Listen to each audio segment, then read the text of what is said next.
Hi, welcome to a special episode of Shop Talk Live. This episode is sponsored by Zen Wu Toolworks, and we're joined by Luke Lyu, who founded ZenWoo, and he gives us a glimpse into the design and production process of his tools and how modern machining techniques have allowed them to bring a new twist to traditional tools. It's a really cool episode. I learned a lot. Ben learned a lot. Let's just dive in. Before we get started, where did you start? Like, what started you woodworking, and what started you obsessing over tools? Okay, yeah. So, I don't know if the answer you're looking for is my ancestors started me at this. It's a good answer, so I'll take it. But yeah, so like a lot of people, when you start woodworking, you're making stuff. But then you start to get this feeling like you just want to plane things. And you want to chisel, you want to carve. It's a lot of fun. That's like where I have to consolidate with myself, right? Why is that I'm so enjoying this? Instead of making it as fast as possible, this is something functional, right? I wanted to put a lot of work into it. Sometimes I don't want to use the power tools. I want to do it by hand. Like, why? That's irrational. And for me, I'm always a rational person, right? So I publish mathematics. So there's a lot of I'm brought up this way. So I study a lot of physics. I study a lot of algorithm. But at the end of the day, I feel like, okay, there's part of me that is finally irrational, and I want to know why. And I think it's just human nature. I want to put more works into something that I enjoy. And the process of creating and the low-speed tools is very enlightening in a way that connects me to the world, basically. I feel it that way, and it turns out a lot of people feel that way. And so a lot of people ask me, hey, what's the tool they're using? I was like, oh, this is something that I did. I sort of put things together, and because I wasn't satisfied with things I got online. And then some friends start saying, oh, can you make one for me? And then the breakthrough of the company really is when I met my business partner. So there's a woodworking competition back in China that I was part of. And so my business partner and I were like, hey, what are you using? And I was like, hey, what are you using? So we were like, okay, he makes really good stuff and he thinks I makes really good stuff. So we started working together. This is what enabled us to like sort of work in two parts of the world. He oversees the entire factory floor. He's really good at supply chain. He's a renowned knife maker, so he knows all the metallurgy guys. He does metallurgy research. We are in a aerospace complex, so our supplier, our aerospace supplier. So that's how we get all the latest diamond technology and titanium stuff and advanced lamination, precision, and all that. So it's basically a combination of the right people, the right time, the right location, that sort of, and of course the passion that comes from human nature, which is maybe our ancestor. So maybe our ancestor had to create something in order to survive, and then here we are creating something to connect us to the world, to other people. And yeah. So what was the first tool? What was the first Zen Wu tool? The first Zen Wu tool is a plane blade. It's Okay. a very simple plane blade that stick into a wooden plane. And And that's a very, very beginning. Yeah. And plane are actually a good test bed for different alloys in the steel. So normally, if you get a better steel that is abrasion resistant and has reasonable toughness, it will work really well for a plane. It's not like knife or chisel that is a lot of time based on the angle and the force and all that, like based on your usage. A plane is just a plane. No matter who use it, if a steel is really good, you'll feel that it's really good. And a lot of people, when they get a good steel in their plane, they are very shocked. Although some people are really shocked by chisels and stuff, but planes will be equally good in every workshop. And that's how we got started. So the whole thing got started in China and later expanded to other markets. So nowadays we have a website that sells over 200 countries and regions across the world. Wow. So the plane blade was the first, and then you expanded into chisels, or? Yes. Okay. So we did some knives and chisels are sort of at the same time. Mm-hmm. We also had hammers. This is popular request, and hammers are a little bit more sophisticated than those tools. But we no, wait. Your hammers are more sophisticated because, like, by definition, to me, a hammer is a blunt, brute force object. But your hammers are more sophisticated than the other tools. How is this a hammer sophisticated? Okay, so other tools doesn't require woodworking. Okay, and woodworking is a very sophisticated sport. Okay. It's so true. I love that. I'm writing this down. Woodworking is a sophisticated sport. So far, I have woodworking is a sophisticated sport and low-speed tools. So you have two things in my notebook right now that have spoken to me that we'll come back to. Okay, yeah. So the hammer is difficult for us to make is because a hammer has something that is the hammer is so connected to you in a way such that any tiny thing you do wrong will be amplified so much that it will just immediately turn you off.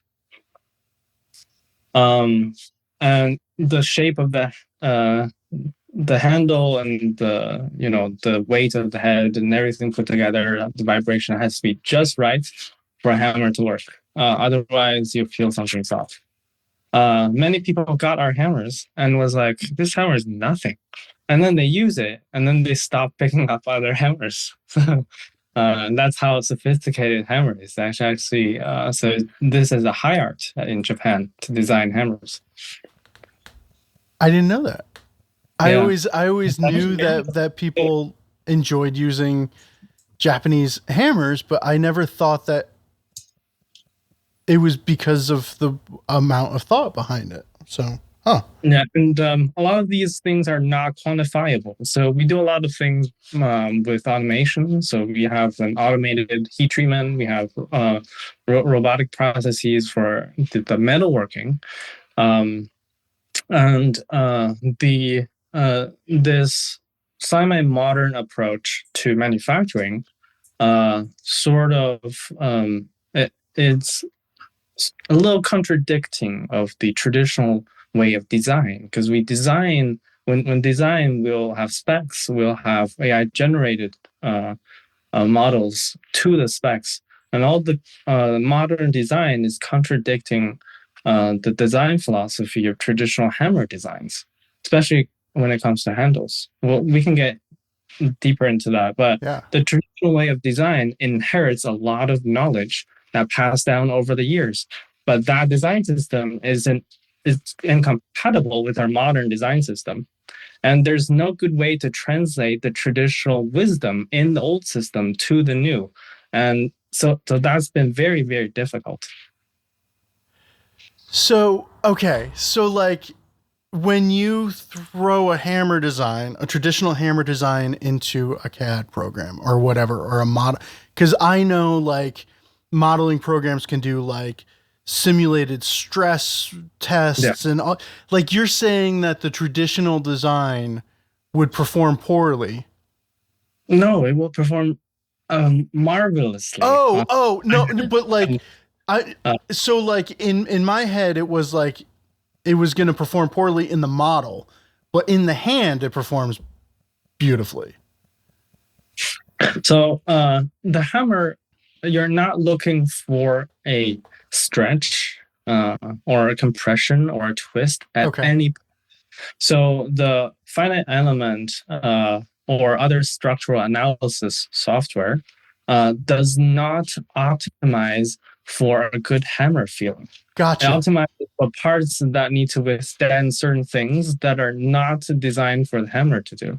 Gotcha. The hammer is a quick like impact. It's not a objective for the modern software. And the feedback is waves, and I don't think people have thought too much into that, because hand tools, who cares? I mean, except me, who cares? You were talking a bit about the sound waves of plane blades too when we were doing the video, right? Yeah. You dive deeper into this than anyone I've ever met, I think. Yeah. So you're like with a hammer, you're thinking about harmonics and all of that, but you're also like, what is a way, like a harmonic in a plane blade? What is it like? So harmonics in plane blades are very simple. So plane blades will go up and down when it's working. It has to be. If you hear sound, it's going like this. And when the blade is going like this, it's continually scooping up material, right? It's just as simple as that. There's not more to that. When it's scooping up material, it's more likely to tear stuff out. And you want it to stay put. You want it to stay put, that is, you want to hear no sound. But a lot of time, it's not what's called its preload is not strong enough to get the harmonics down, or to get it down to a certain frequency. And in Japan, people understand this for a very long time. If your plane have tearouts, and it's sharp, and you're cutting at the right depth, and the sound is okay, then what you want to do, the master will tell students, slow down. When you slow down, you change the frequency. You change frequency, good things happen usually. And it's not it's not something mysterious. People know this for a long time. Okay, so I'm sorry. Sorry, audience. Sorry, man. I'm catching up, right? So, yeah, when you're planing, if there is like an oscillation to the sound of that action, you're saying that that's basically like a chatter or a vibration in the plane blade, right? Yeah, people talk about chatter all the time, but chatter is not in the macro scale, right? It's not like doing very obvious up and down. Chatter is like we're doing very small up and downs. And when chatter gets a higher frequency, it goes. You can hear it. You can hear. Yeah. That's something that you don't want. You want to hear the sound that's something that you if you know. And but you also talk about preload. Is preload on a plane blade the chip breaker? It can be multiple stuff, right? Okay. So there's if you don't have chip breaker, of course you have a cap that loads some force, and there are planes that have like preload applied on the bevel of the plane. So there's things sticking out on the back to apply preload on the bevel. Okay. You see it oftentimes in Japanese planes. So the die, the body will have a part that in the bottom that sticks out to hold the bevel. And of course, when you push the blade in or you somehow screw it down, you apply preload. So all of these things work together. If they work right, so if the loads are applied right in a way that reduces vibration, then you get a good plane. And this is also very hard to simulate, unfortunately. So you just have to take some traditional wisdom and take some modern design inspiration and make something and try it out and make something and try it out. So the best algorithm or strategy in this is just iteration. It's just iterate over like what you have. How many, like, if you came up with a new plane blade, how many iterations are you going to make? So plane blade is something different. So plane blade goes into some other planes, right? So you can't you can't invest too much into it because there's not something you can't control. Okay. So when that's the case, we would just, if we want to keep the vibration down to an acceptable level, we just increase the thickness of the blade a little bit. Okay. There's just so much you can do. If you're making a whole plane, that's a different story. So a plane blade you make to fit an old Stanley. Yeah. Doesn't, like, you're not going to put that in a ZenWoo plane necessarily, or because you have control over the other variables. Right. So it's a totally different thing. It's like you did all this homework to do a Stanley blade, and now all of a sudden you're starting over? Yeah, we're making our own wooden planes. So like the Chinese planes that you see. Yeah. Yeah. And we have Japanese style planes. The Japanese style planes are actually really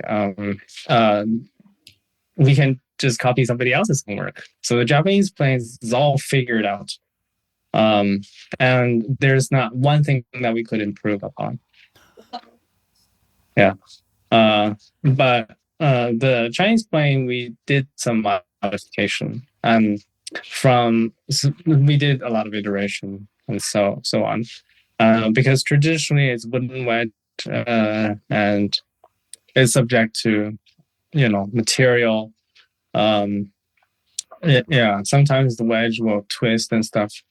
So we make the whole cap metal, and and that breaks a lot of stuff. This is like software. If you change one piece, the whole thing falls apart. Okay. And then we had to do something to patch it, and then in the end it works. So. But a software patch all of a sudden makes a whole different level of sense to me, because you're patching this hardware problem. That's interesting. Yeah. Huh. Yeah. So, but yeah, when you patch this little thing, you have to know how the whole system works, and so that's where you had to do a lot of homework. What was the homework like for coming up with a Chinese plane design? So we have to know where exactly and how much pressure would the plane blade be in contact with the wooden body. Turns out we need a circular connection with the highest pressure and other parts with lower pressure. Because wood deforms, right? You want full contact, but with certain parts with higher pressure. Okay. And then this is like on the sole of the plane you're talking about. Or this on the bed. On the bed. Okay. Yeah. And for how the cap would land. So can't be too forward, it can't be too backward, and how much you turn would affect the pressure as well. And with this design, if you crank the cap, the screw on the cap too much, it'll increase the cutting depth because the wood just deforms that much. Oh, wow. So yeah, this is something that was interesting to me when you were doing the Chinese plane demonstration, is that you are actually setting the depth of the cut with the screw on the cap iron. Yes. Which seems a little bit more familiar to my Western plane growing up sense, right? Where it's like, righty-tighty, lefty-loosey is like a part of my very being.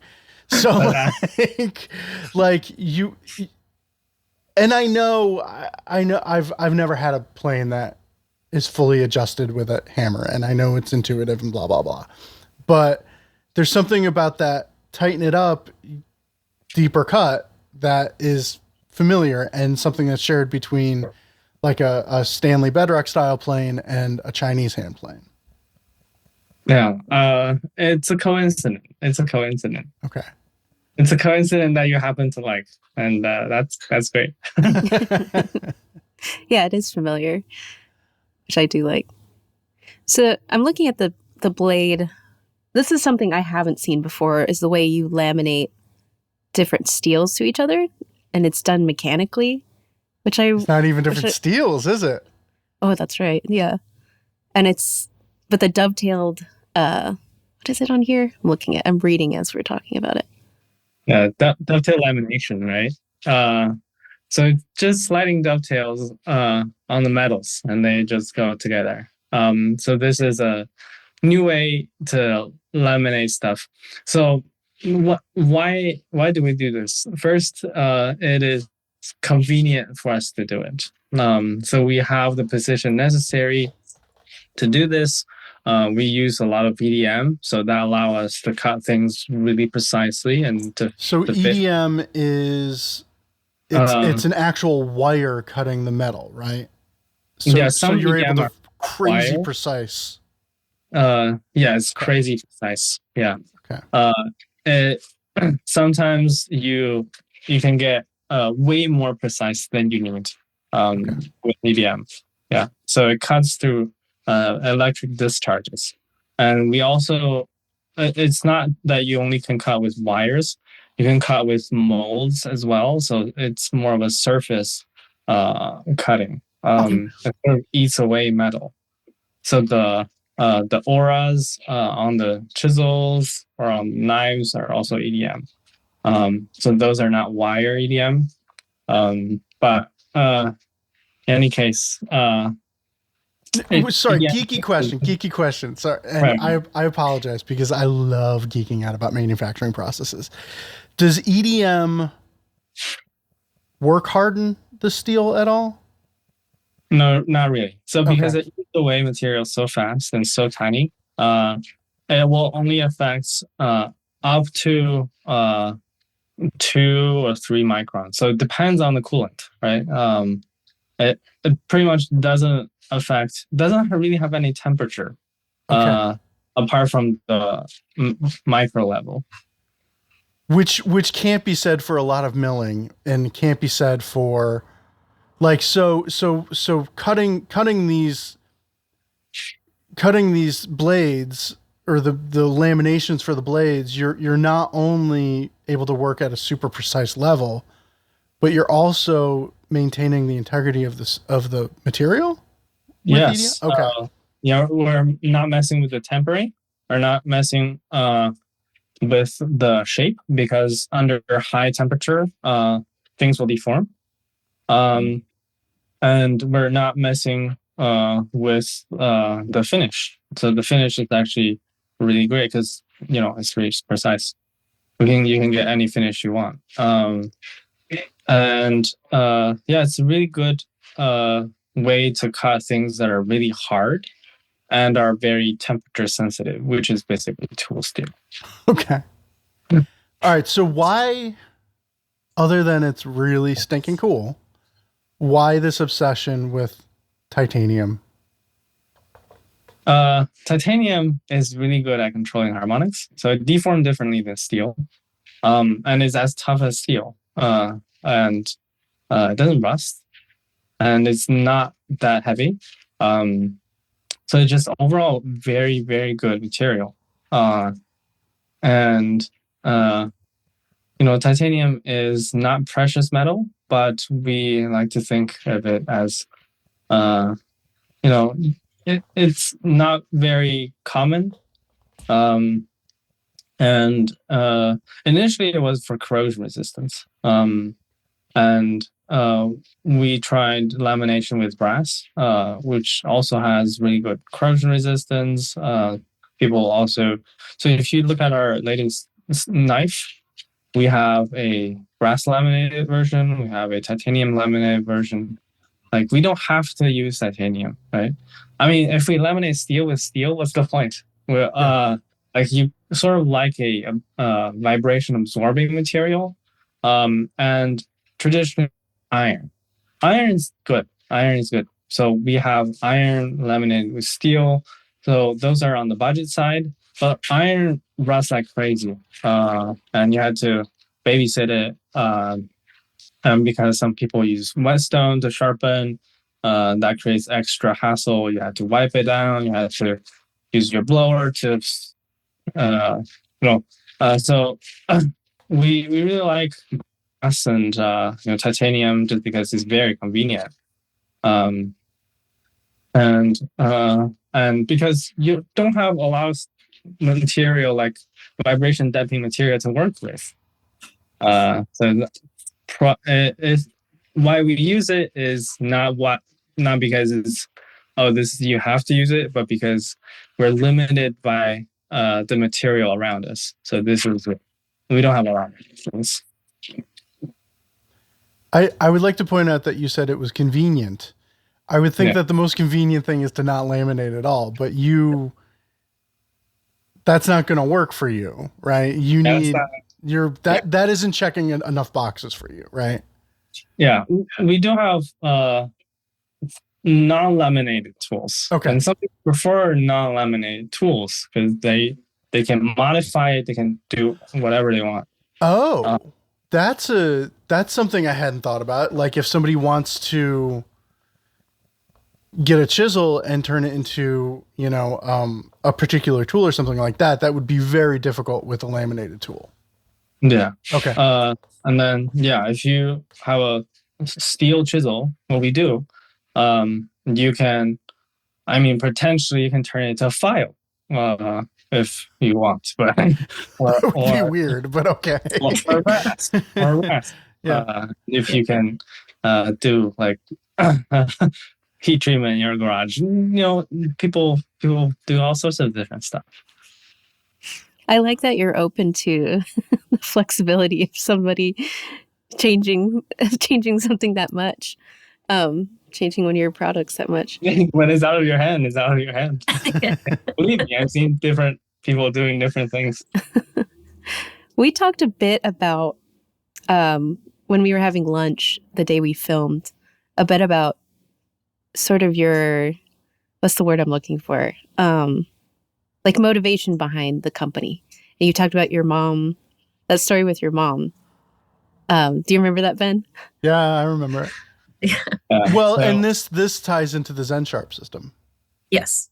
Yes. So my mom, so my family in general, I would say, is they come from the rural society, and they are down-to-earth people. Although they're now not living in a backward way, they still have some spirit. So I left home for college when I was 18. And then I went to US, and US was like a different place compared to China back in the days. There's a lot of differences. And my mom made me sort of promise one thing, is that to always stay true to the people, to a down-to-earth lifestyle. And then she said, it's sort of I said I won't touch luxury. So basically, I won't be leading a luxury lifestyle. And even if I have the means to do so, I wouldn't buy or sell luxury. But there's certain, but with tools, you certainly like premium tools, right? But And I want to. um, so this also applies to other endeavors that I'm doing, but it's sort of hard to balance between quality and accessibility. So you want people to use it, you want people to be able to afford things, but you also want to experiment with the greatest stuff. You want to do a lot of research on whatever you're doing, but that all of that requires you to do a little bit premium, but not so that people can't afford it. And so, me as a business owner, I have to pay my designers, my researchers, what they need or what they want, right? I have to make sure that they live a good life, and if their family is sick, they need to be cared for. So, it's it's a balance, and I with ZenWoo, there is certainly some luxury element in it, and I have to apologize for having that in the first place. But we do not have a big profit in any of the tools. So there are crazy expensive tools, maybe crazy expensive, depending on who you ask, on the ZenWoo website. But we the more expensive the tool is, we probably make less money from it. Yeah. And some of the most expensive items on the website, we lose money each one we sell. So this sort of keep my conscience in check, because when I'm doing luxury goods, I kept my promise of not doing it for the purpose of making it luxurious so that people would buy it. But this is just experimentation to make things better. And so when we came out with this Zen Sharp, as you mentioned, we put a ton of research into it. And like you said, this is very innovative in a way that, and we have patents, but we are not going to sue anybody if anybody copies our design. And then, I don't think you're supposed to say that. We're not going to sue anybody. This is on the record. We appreciate anybody that would copy our design. Okay.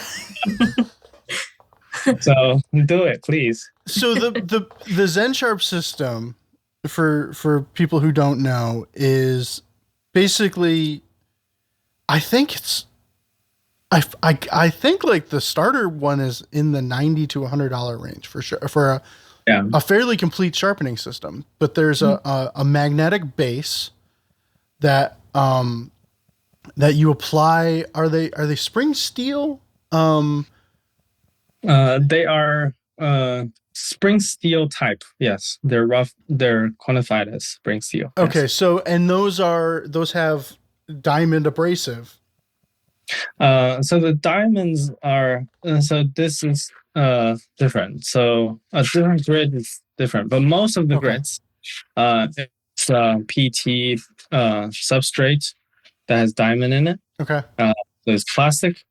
And then it's backed by a thin metal plate. And that gets adhered magnetically to this base. So you've got one nice super flat base, and then you basically peel off. I'm not describing it perfectly, but I peel off is the phrase that is coming to mind. The spring steel with the grit or whatever. And you put the next one on. So you have like these cards, you call them cards, that are Cards, applied to yeah. this magnetic base. And when one card wears out, it can be replaced for What, a minimal $10 or cost. something? Yeah. Yeah. And it is like, honestly, this is a sponsored podcast, but like this is Ben Strano, true, honest Ben Strano. It is to me, if I was a new woodworker looking to get into hand tools, I have a hard time arguing that that is not the one of the best options out there for a woodworker to get started. And honestly, like we've got one out for review right now. And that it's not a sponsored or anything, but I was talking to the reviewer about it and they were like, this is fairly a no-brainer, because you can grow into the system if you want more, if you want finer abrasives, you can grow into it. You can buy it, the finer abrasive cards or whatever. And it's a small footprint. It's easy to carry around. You're not dealing with sandpaper that you have to change out frequently. These cards are going to last a long time. And they work super fast. Like I've been using it for a few weeks now, and I did a demo a couple weekends ago with one. It's just like, yeah, a few minutes. Like people were amazed at how fast. Yeah, it works. So the design philosophy is actually very simple, right? Diamond stones have break-in periods during which they're really good, and the diamonds are sharp. And it's after heaven. the break period, this was supposedly a normal working period, which is like dull. And I think that naming is wrong. The breaking period is the working period. And the normal working period may be a retiring period. So the problem is, so in Japan, people actually buy those sheets. You've probably seen those diamond sheets, and then you can adhere those sheets to a flat surface. You can buy steel plates or some other plates to do that. But every time you have to use heat to remove the stickiness out from the sheet and put a new sheet on, it's very inconvenient. But we think that system makes a lot of sense because you're not wasting your good base. And you're just changing out sheets just like your sandpaper. But this is, lasts longer. And diamonds work really fast, and you can't get any grit. So we sort of started with, okay, can we attach it magnetically? And in the end, we succeeded, but with very thin chances. Because the key of the design is the thickness of the steel. So for anybody who's copying our design, use our design exactly. If you make the steel thinner, it will warp, okay? If you make the steel thicker, the magnets need to be a lot stronger to pull the cards flat. And the magnets we have measured the magnet exactly. If the magnet's stronger, it will pinch your blade. It will pinch your finger so bad, you'll cry. But if the magnet is any less strong, it won't pull the card flat. So everything hangs on a thin line for the system to work. It's amazing. Yeah, and I've like been very careful not to catch my fingers under that already. It's a strong magnet. Yeah. So bringing this back around to like the luxury thing is, to me, this very, very affordable sharpening system was likely made possible by your factory having EDM machines and all of this extra tooling that many would not have. Because I was asking you like, oh, this would be very difficult to manufacture. You're like, no, we just do a whole stack of them in an EDM machine at one time. I was like, oh, that would be pretty quick then, wouldn't it? Yeah. Yeah. And there's a lot of tricks in manufacturing to make stuff a lot quicker once you have volume, and it wouldn't be that much of a problem. But as a small company, or like you're just making it on your own, abrasive is actually a big industry, and it needs all sorts of stuff. And you need to buy diamonds. Where do you buy diamonds? Home Depot doesn't sell that many diamonds. So it has to be somebody who put it all together, and somebody who is willing to not make a lot of money selling it to you, basically. Yeah. And we like to be that person. We like to be the person who consolidate it together and give you something that you can just use and don't worry about the other stuff. So but there's, in Wuhan, you have it's all in-house manufacturing, right? Or for the most part. Yeah, the cars and the base and yeah. But even the planes or the plane blades, and that's in-house.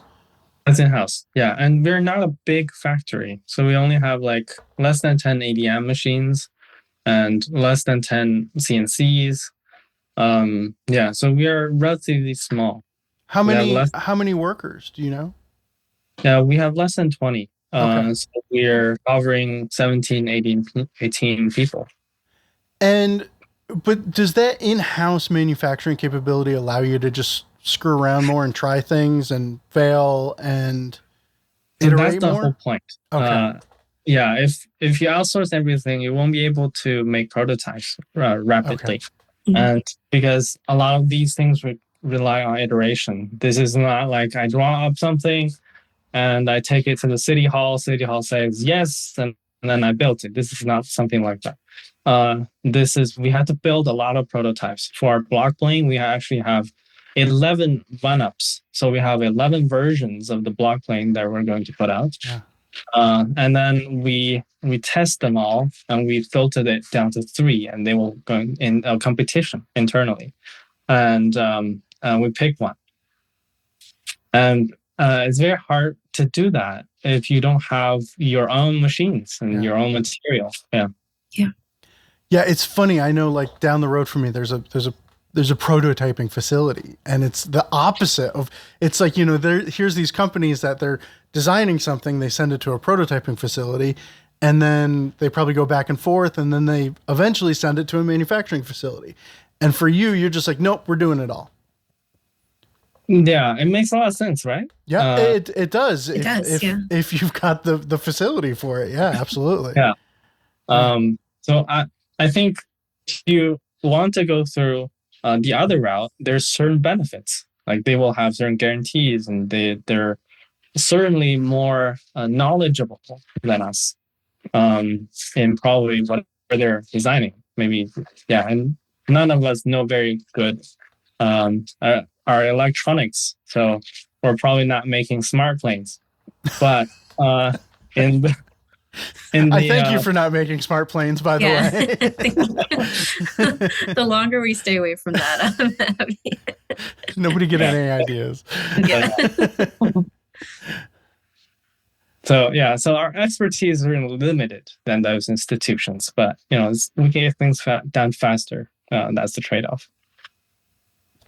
I do love that, there is so much tradition tied into it as well. Yeah. It's that really nice balance between ingenuity and just sticking to what works. Yeah. And it's sort of a waste not to look at. Right. What all these years, right, people have done. It must make a lot of sense for the system or the tooling or the technique to survive. It just have to make sense. All right, so controversial question then, Luke. Okay. You can only use one style of hand plane. Yeah, okay. Japanese, Western, or Chinese. What are you using for the rest of your life? For the rest of my life? Yeah. So currently I only use one Chinese plane. You only use one Chinese plane? Yeah, is that plane that I show you? That's okay. My plane. Yeah, that's right. I forget. And then, but in your work, because I know you've fully admitted you're pulling apart IKEA bed frames and stuff and building stuff out, in your work, that's your plane. That's like your go-to. Yeah, that's my only plane. So Well, like you carry around dozens of planes sometimes, and you're like, no, this is the only one I really need is that Chinese plane. Amanda, did you come to our table? Briefly, I did. Yeah. Yeah. So I carry a lot of plane blades, but I don't carry around a lot of planes. Okay. So maybe it was just that video day because you were there to actually demonstrate planes and stuff. So yeah. So I do show people Japanese planes because we sell them and they work very well. And we also sell Western planes, and we're going to probably have more Western plane options for people, because what I see Japanese plane is if you really, really want to go into playmaking and you want to challenge yourself and build yourself up so you can know everything about it, and you probably won't be able to, but if you want to, and Japanese plane is what you want to get, and eventually you want to get your plane to a certain state where it is perfect, right? Western plane is on the other end. If you just want things to work, Western plane. Okay, this is a great descriptions of it all. Okay. And Chinese plane is in the middle. All right. You need to know a little bit, but not a whole lot, and it'll just work just fine. And then you can use push or pull. You can, if you're working on a house and you can't reach, you can pull. If you're working on something on low, you can push. It works with you. It doesn't complain about anything. And then and because it's wood, you can toss it around. You don't have to worry about my casting have a crack or something. Right? And Western plane, I see it has a lot of value as well, because for education, if I'm trying to get my kids do something, I give them a metal plane because it just works, and you need them to do the work to get them started.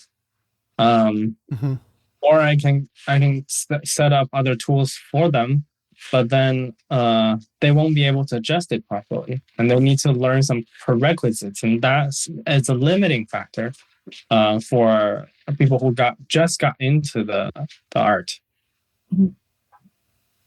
And the less dependency you have, the better for education. I love it. Like that's the perfect description of the plane styles. I love it. It's Well, Luke, thank you so much for coming on and deep diving with us. We told you that this is the place where we're going to seriously geek out, and I think we lived up to that. Yeah, definitely. is there anything else that you want the audience to know about? What's going on at ZenWoo? So I think I talked about some things. I talked about the mental aspects of woodworking, right? And that connects deeply with low-speed tools. So ZenWoo will be always doing low-speed tools. And all of that comes from rejection of plastic, in a sense. So low-speed tools also require you to work very sharp, and that's how we have to do sharpening.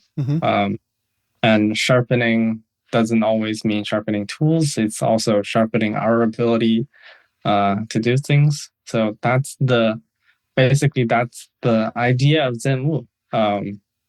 So ZenWoo actually means to seek enlightenment from the physical world, as opposed to the metaphysical.